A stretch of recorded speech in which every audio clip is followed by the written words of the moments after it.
Hey everyone, I'm Dakota, And I'm Val. and you're listening to That's just it.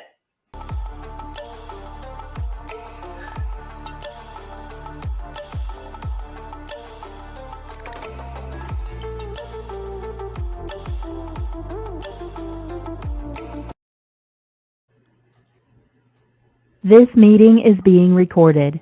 And we're being recorded. We're on. Hello, Dakota. Hello, how are you today? Good. I'm really good. I'm enjoying this nice weather that we're having. How It has is it's your beautiful though. sorry. I'm No, I'm excited to do a little brag for you. How has your weekend been? oh my God, what did I do? I did some landscaping on a client's home that I'm listing next week, Okay. hopefully. So there it So is. that was fun. That's what you did. That is my brag and brag for you. I think that's fantastic. I think that's amazing client service, and I think that goes to show how you care about your people. Like I was just like I do. blown away by that, and you also recruited your family members to help, which is amazing, and some good quality bonding time. Yes, I recruited my brother and then my mother recruited herself, so that was good. Yes, she Um, did. Shout out to Lynn, she's amazing. But yeah, she definitely helped a lot, and I love her opinion on things because she's very artistic and knows how Yes. to do all that garbage. And is it done then? Is it ready? So it's done. I just have to do some minor things to the yard, just some sweeping and fixer upper things to the deck. But yeah, it's basically ready to list. Did you do Um, before and after photos? I didn't. I have a before video and then I have some after photos. So yes, I'm going to work something up. Okay. She's a little bit private though, so I think that um, we'll see if I post them or not. Okay, I'll talk that's to her. fair. Yes. Oh my gosh. Okay, I love that. So we are on episode 28 I today. think so. I'm Yes, glad you knew I that think so because I was thinking before. I was like, oh too. no. I think so. And today we're going to be talking about Social Dilemma, which is a documentary of sorts on Netflix right now. Yes. And for those of the listeners that have not seen it, can you give a summary of what it is or what it's Yes, about? absolutely. So I believe it came out last year. It definitely came out during the pandemic, and it's a documentary. Basically, they sit down a bunch of past employees of businesses like Twitter, Google, Pinterest, just anything social media, Okay. um, and it's just getting their opinion and their kind of insider knowledge on how social media affects society and affects us as individuals.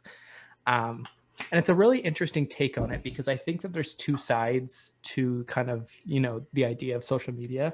Yes. There's the side that thinks that, the government is always constantly tracking us and they care about our address and they care about our passwords and all that thing. And like altering your mind. Exactly. And then there's Yes. also the side of people who are like, well, it's just social media. It doesn't actually affect us. It doesn't matter. I don't care. I just get on there and do whatever I want, but it has no effect on my life. And I didn't really know where I fell in between that because I don't like to consider myself a conspiracy theorist, but I also don't think that I'm naive enough to just, believe that social media is just what it seems and it's just a fun little thing. So the documentary did a really, really good job. Sorry, what's funny? What did I say? I just I like I it's a good point, right? Like you don't think that social media is a tool for the government to totally control us, but it's also not just like arts and crafts. Right, exactly. Arts and crafts, I like that. That's good. Arts and crafts online. Um, I interesting, yes. Yes. So the documentary does a really good job of kind of meeting you in the middle a little bit, and showing us the truth behind what's actually going on as much as they can, I think.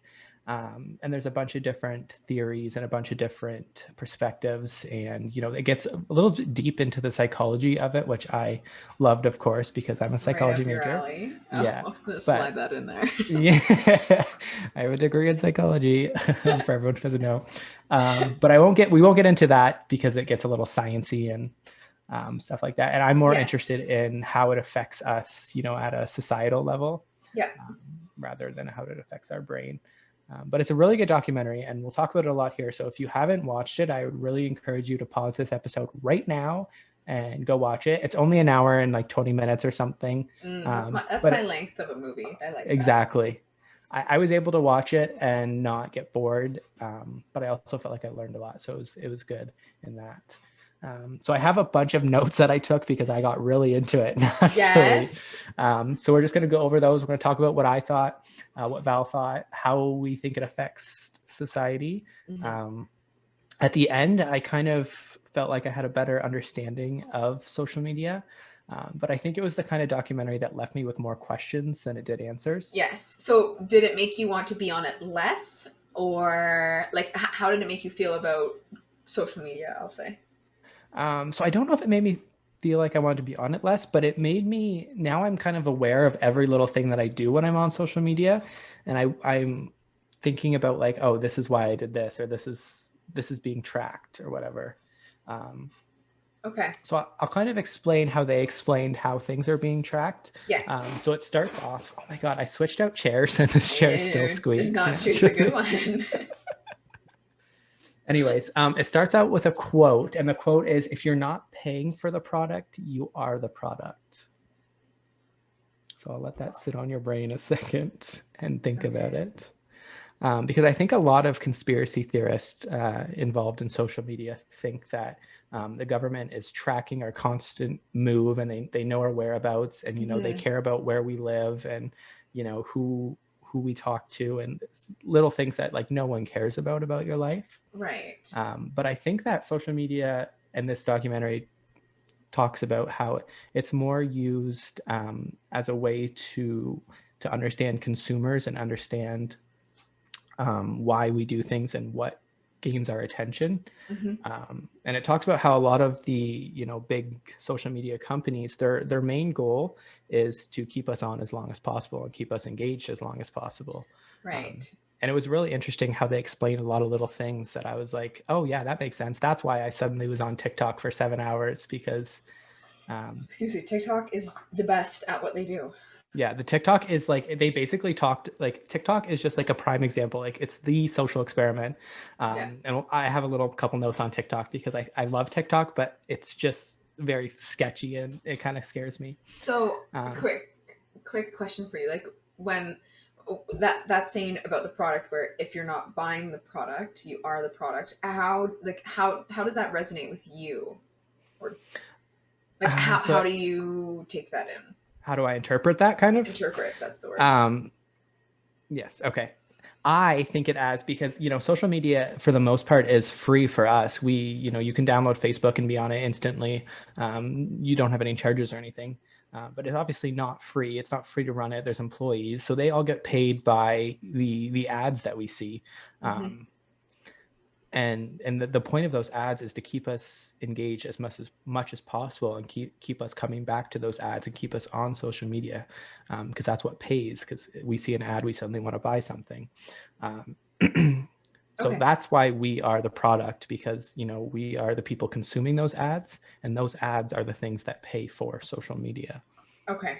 Does that make sense? It does make sense. Yes. Are we on the same page? Yes. So going into TikTok then. Go ahead. No, I was gonna say like that. It is the prime example. It's 15-second videos. It's just enough for us to take in, and you can move through so fast. But it is really like the hamster wheel, because you can move through for forever. And I've been up till 3 a.m. a few times moving through, and I haven't gained anything necessarily. Like there might have been the odd funny one, but yes. So it's interesting too, because the documentary talks a lot about algorithms and AIs and, you know, all the computers.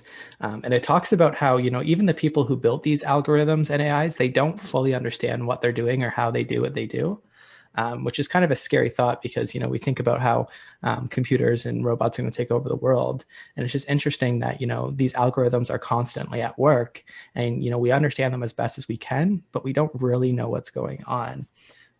And what I didn't know about, you know, all social medias and like on our phones and stuff, even the amount of time you look at a picture or the amount of time you watch a video is recorded, and then that is factored into the algorithm. So one example. Go sorry. ahead, sorry. No, go. The example I was thinking, and I compared this to in my head, was the Instagram, like Instagram's version of the For You page. I'm not sure what it is, but like when you go through and you can see a bunch of pictures that you don't follow but that relate. So on that is you never see something you don't actually want to see on that. Like it's never just random stuff. It's all things that, you know, you've looked at. So a lot of mine, this is going to be like, you know, my guilty pleasure here. Dogs. It's dogs. It's literally, okay, it's dogs and it's drag race.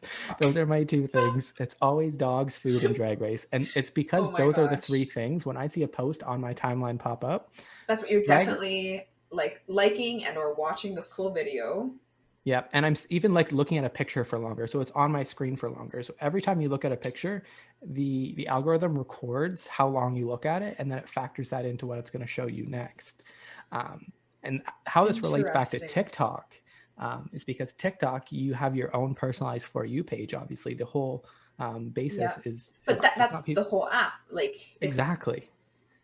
It's not who you're following. It's, you know, what the computer or what the algorithm thinks you want to see. So it'll change the next video based on the video you're watching right now.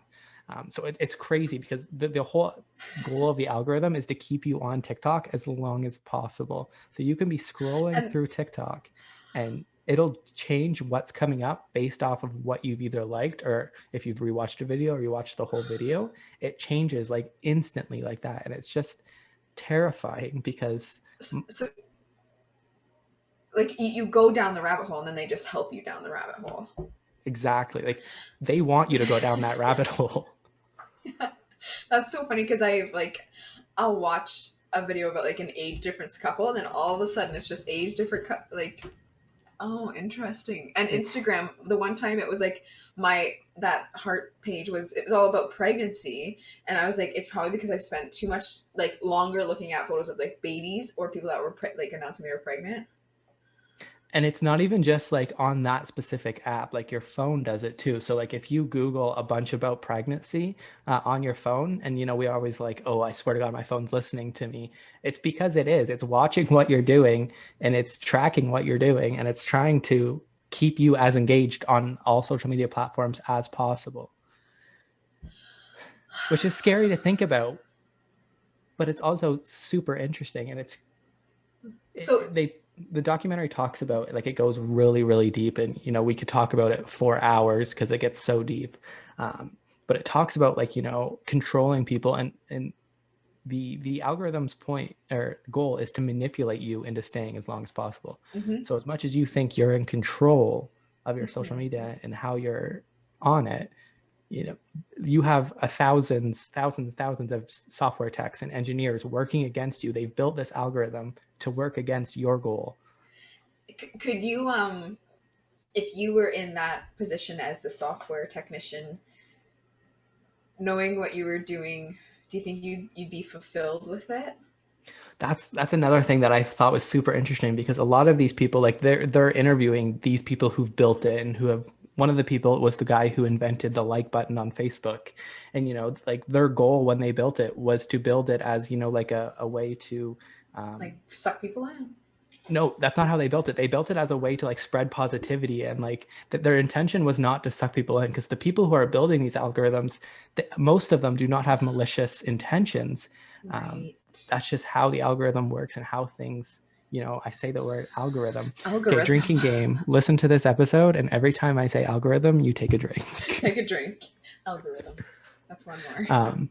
Yeah, so a lot of these people, like, they built these tools, and they were supposed to be, like, social media was supposed to be a tool, but it's changed into this way for companies to make money and to manipulate people into spending more time so they can make money.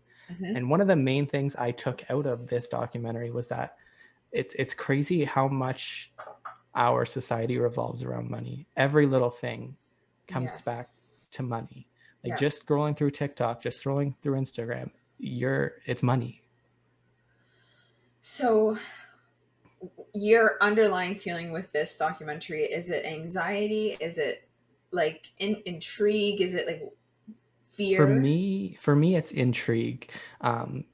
I think that the documentary was supposed to instill fear in people, because, you know, they talked about, if we just keep going the way that we're going, like, it's going to cause civil wars. It's going to cause all these dramatic things. And they talked about, you know, voting fraud and how, you know, like the whole Trump China voting thing. And they kind of like broke that down, talked about how, China didn't buy, or Russia, whoever bought votes, they didn't Yeah. buy votes per se, but they bought social media ads that can influence people's votes.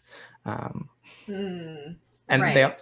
they also talked about how like every person, sorry, I'm just going to go on a couple rants because it's just so Yes. intriguing to me. They also talked about how every person's reality is different, which is why there's such a continental divide between people, because what I see as fact on my social medias, you're seeing something totally different as fact on your social media. And it's just like geographic locations, no matter where you're sitting and you start typing something into Google, what I see is going to be different than what you see. So the example they used was like, I don't even remember what it was, but you can Google like Donald Trump, and depending like on your algorithm and your geographic location, the fill-ins will be like Donald Trump is good or Donald Trump is evil or whatever. It's so different. So it talked about how the reason there's such a divide among people is because people truly believe that their reality is reality and their facts are facts. It's so interesting, and I think it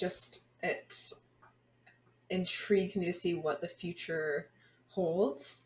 And like the scary part is when like kids are on it, like young kids, and it's really swaying, and like Grant would watch his iPad for hours if he had the freedom to, right? Because those like YouTubers, even like YouTubers for children, are they've got it figured out how to bring them in and like how to so. And there's no laws about what people can like advertise, like kids, YouTube Kids, there's that type of things where they can only advertise kid friendly things, Right, but beyond that, exactly, and there's no laws to say like how much advertising and how much manipulation is allowed. So you can like change a person's whole upbringing and perspective based off of the ads that they see, based off of the content they see, based off of how the social media is manipulating their thoughts in their head. And it's crazy that there's no laws about these types of things, because if you have money, you can change thousands of people's views on something. Mildly terrifying. Yes, and it's just I don't want to be a conspiracy theorist, and I'm trying to stick to the facts as opposed to my own personal thoughts and what's going on. But it's crazy to think about how. And now when I was scrolling through social media, every time I look at a photo for too long, I'm like, oh, I don't want to see that back on my social media, so like I'm like, stop looking. And one thing interesting I wrote in my notes too, because it talks about how everyone's addicted to their phones, and the reason for that is because again, the thousands of engineers who have built these things built it as something to be addicted to, and they compared it to slot machines. Because when you're scrolling up on Twitter and you're not sure what's going to pop up, if you're going to get anything, if you're going to get something cool, or if you're scrolling up on TikTok, it's all new. Dating apps, like Tinder or whatever, it's just crazy. Like we're swiping on actual human beings, which has changed the entire dating scene now, because like a couple of years ago, even like you told someone you met on Tinder and there was a little bit of like you met on Tinder, what's the word? Right. Stigma. But now, like for younger generations, try and find a couple that hasn't met online. Like it's a majority. From Tinder, but also like there's probably some good, but then there's also like it used to be like, say you were on a site and you would have to message each other, like it wasn't based off of your 5 profile pictures whether they liked you or not, which is mind blowing. Because they're like, if I have profile pictures, there are days I will not look like that or have that big of a fish on the line. Right. And there was this other it's back to fishing and farming again, which I love. Oh no. It's fine.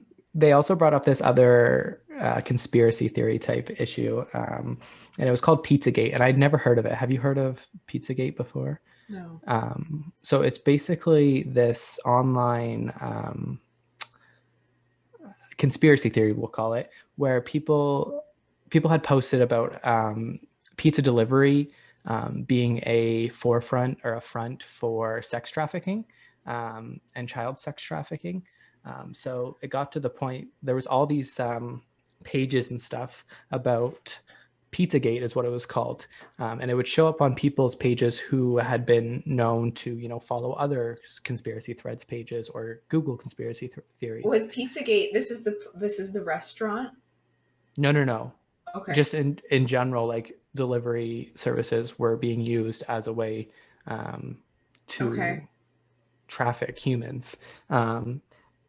And it got so much traction because, people were seeing it everywhere, and it was the right group of people that were seeing it. It was those people who are known to believe in conspiracy theories.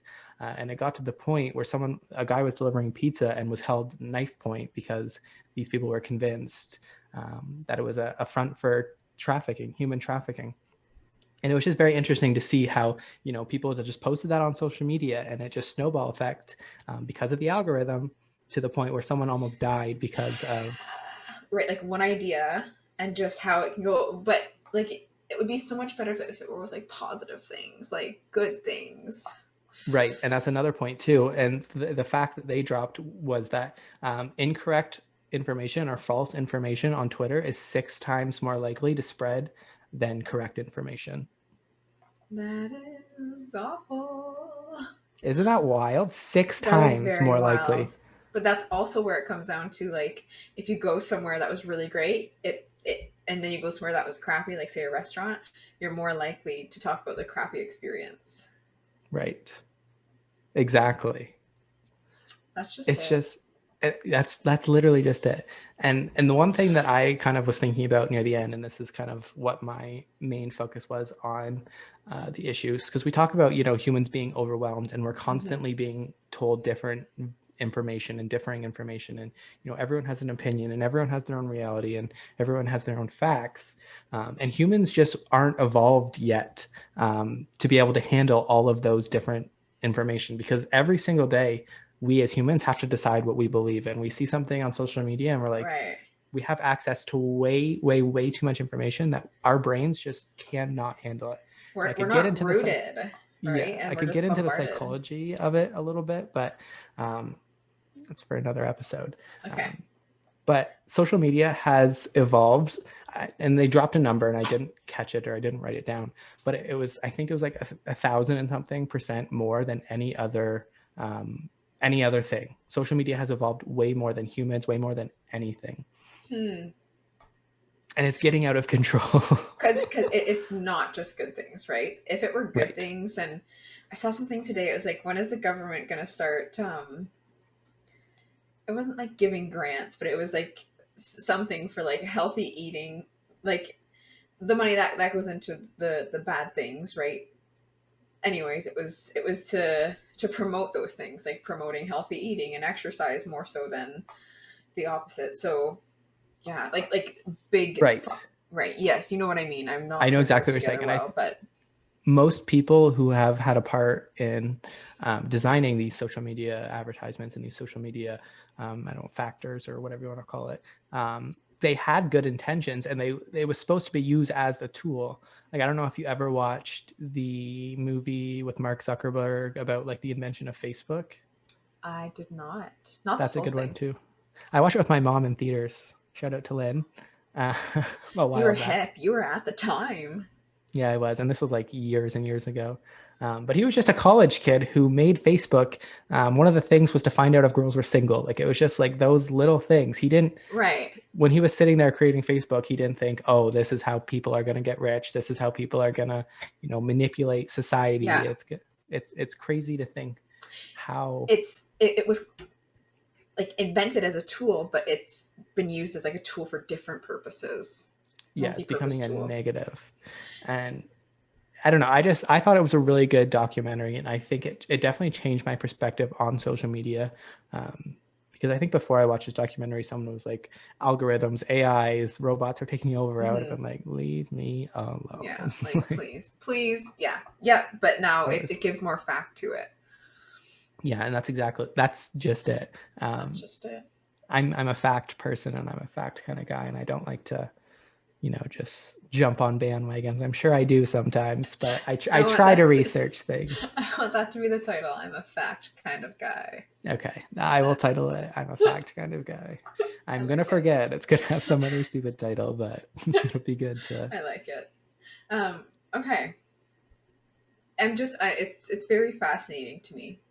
Me too. And I wasn't as fascinated by it before I watched this documentary. Mm-hmm. So I was very pleasantly surprised how much I got into it. And I made my Yes. sister watch it too, with me. And we FaceTimed while we watched it just because I didn't want to watch it alone. So I wanted to talk to someone about it because I'm also a chatter. I love Like to that. talk And things. what was her opinion on it? So she's a lot younger. She's 12.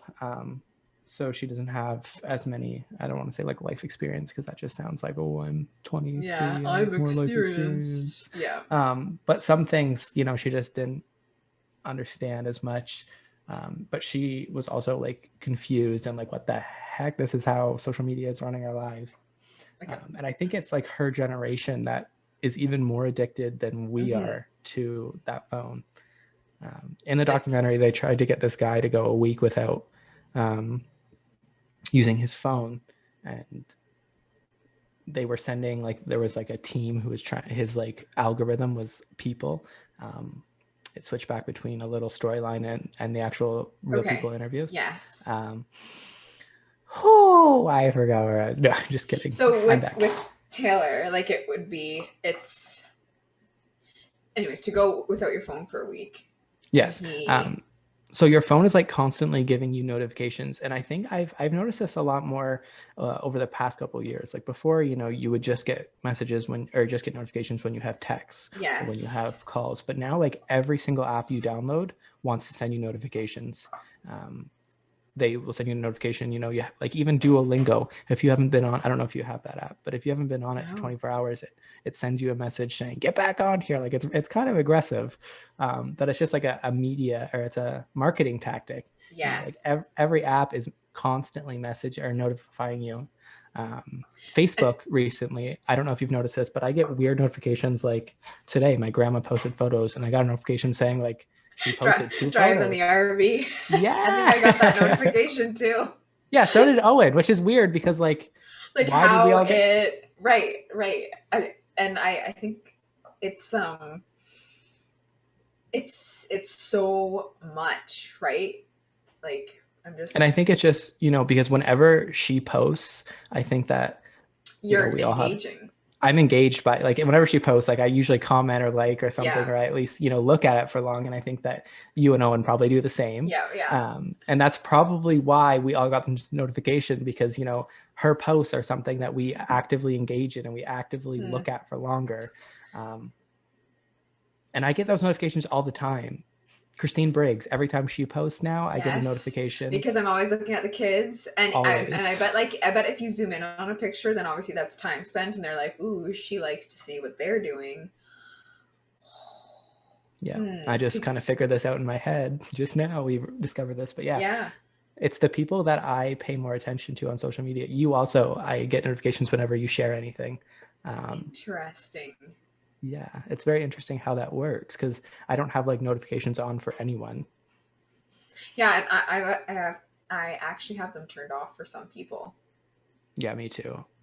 People I don't post, I don't want to see. Yeah, I still want to be your friend, but I don't care about the posts you post because they're ridiculous sometimes. I don't agree with that, but you're an all right person. Exactly. That's just it. And then one final note that I had. Sorry, I'm gonna. It's jumping off this. That's why I'm interrupting. The tagging people in photos tool. So that one they talked about in depth, because as soon as you get a notification that someone's tagged you in a photo, what do? You go look at it. Yeah, and like back in the older days, I want to say older days when Facebook was, excuse me, just starting up, you would get an email saying someone tagged you in the photo. Right. But you wouldn't see the photo. It doesn't show you the photo in that notification that you're tagged in. So what do you have to do? So you have to go search for it. You have to click on the thing, and that takes you up to the app, and suddenly you're looking at this photo, and then you're on the app already. So you might as well keep scrolling and seeing what else is there. They just bring you right in. Wow. Which I never thought of it before. I thought, tagging people in photos just because that's them. I want to tag them. I want them to know. But yeah, it's a tool that companies use to get more people on. That's why like all those things that are like tag 2 friends or whatever in like posts and like social media contests and stuff like that. So that was started to get more people to actively engage, because if you get tagged in something, you're going to look at it. Right. It doesn't show you what you're tagged in a notification. You have to go on the app or on the site and look at it, and you're there, and now you're scrolling. What a web. It's just like such a rabbit hole that you wild could wild web. Yes. And I do kind of like sympathize now a little bit more with conspiracy theorists, because I did find myself going down a little bit of a rabbit hole, and I was like, whoa. But yes, it makes you think, definitely. So it's a tool that was created with harmless intentions, but the benefits that it reaped are now sold with harmful intentions, I would say. Right. In conclusion. And there's a bunch of predictions about, where we'll end up and what'll happen. And, a lot of people on there were saying, like, we just won't survive, like humankind won't survive the way we're going. And, I don't know how much validity I see in that, or, how I feel about that. Mm-hmm. And I don't think this is going to change the way I use social media. I still like to be an active person on social media, relating it back to our businesses as well. Absolutely. I don't want to call us influencers, but like, we're more educators. Yeah, like we're more trying to be on social, like especially in today's society where everything is online with COVID. Yeah, where it used to be word of mouth, right? But it's different. Things have changed. Yeah, so like we can't just not post on social media. We can't not be on social media. Like that's how I get my business, is social media. So it's interesting. It's also interesting to see the kind of tactics that, are at a higher level that I've used. Like, I've done Facebook contests where I'm like, tag 2 friends just so I can get more people to my page. Yeah. And it's just interesting to see how on a much larger scale that is used to manipulate society. So much to think about. I hope if you're listening to this episode that you watch it and that you it doesn't freak you out, but it just expands your mind. Right. Watch it. Go into it with an open mind. Hopefully you've already watched it if you're listening to me ramble about it, or else you're not going to understand anything I've just said. But watch it and take it into, like, have an open mind, think about it, but don't go down the rabbit hole. Don't, social media. Don't let it bog you down, but educate yourself. Right. And like social media can still be a good thing. Oh yeah. They talked about, let that be a motivation for you to make it that much more of a good thing. Exactly. That's just it. It can be a good thing. We just need to put more, like us as a society, need to put more emphasis on the good and the good sharing, and, more laws about what can be done on social media and what can't be. Yes. And just one last quote that it kind of ruined it a little bit for me, because I read it. I was like, holy. But the only 2 industries, this is the quote from this thing, the only 2 industries that call their consumers users are social media and drugs. Well, so that was that's something that I read and laughed at, but that I thought about it. I was like, okay. Oh, well, you got me there. Yeah, exactly. Someone definitely was like, ooh, we're going to do this. But okay, I see that someone was very clever. I see it also hits home. So that means it probably brings some sort of truth that it is something that we can't go without. We get a high off of it, the dopamine. So I get it, but gosh. Shook. Yeah, it's a lot to breathe and take in and think about. But in conclusion, I would definitely recommend watching it. I just had a weird hiccup that didn't come out. Yeah, I would recommend watching it. It's worth it. It's informational. I wouldn't take everything that they say to heart. Yeah. The editing is definitely, like, they're trying to scare you and they're trying to install fear in you. But there is a lot of good information and facts in it, as long as you know what to pick out. Yeah. Give it a watch. And let us know what you think. We're going to post on Instagram about this episode, so comment on it and tell us what you think. I want to hear what everyone thinks. I'm super and if you curious. think that I'm a loony conspiracy theorist, hit me with it. We are ready to hear it. Yes. I am ready to hear it. Okay. Also, because we missed last week, we are releasing a bonus little short episode this week as well, where we're going to talk about life insurance. Life insurance, very high level, but informative, fun. Yes, it sounds boring, but we're gonna make it fun. That's right. because I think a lot of people our age and even older and younger don't know what the hell life insurance is. Yeah, and or why they should have it, and or why they shouldn't have it. So yes, that's what we're talking about. Val's going to teach us, and it's going to be fun, and I'm excited. I'm excited. Okay, awesome. We'll stay fit and have fun. Yeah, that's just it, guys. That's just it. Adios.